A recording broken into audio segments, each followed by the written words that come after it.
Breaking news, it is a terrible discovery in a Litchfield, New Hampshire home. Authorities just wrapped up a news conference on a deadly carbon monoxide leak that we now know killed a man and left a woman unconscious.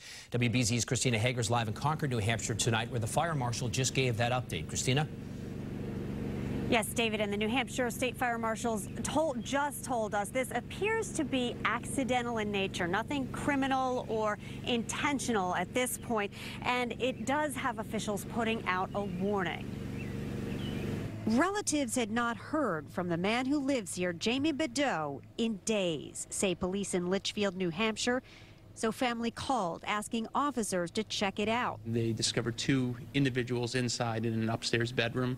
One subject was deceased, and one subject needed serious medical attention. While Bedeau was in bed, police say that woman collapsed on the floor. Firefighters then found extremely high levels of carbon monoxide throughout. There are many common sources of carbon monoxide in a home, from cooking appliances, heating appliances, portable and permanent generators.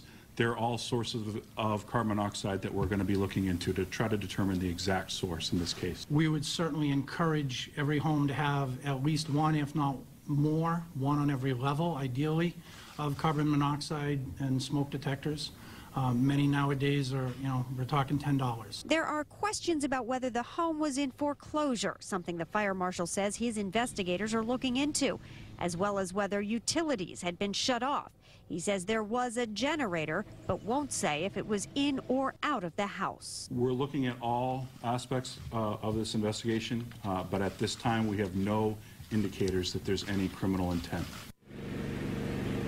The fire marshal said his investigators are still trying to figure out if there were any working CO detectors in the home, and they still haven't pinpointed the source of the carbon monoxide.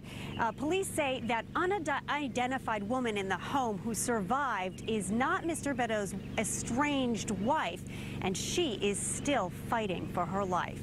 At the State Fire Marshal's office in Concord, Christina Hager, WBZ News.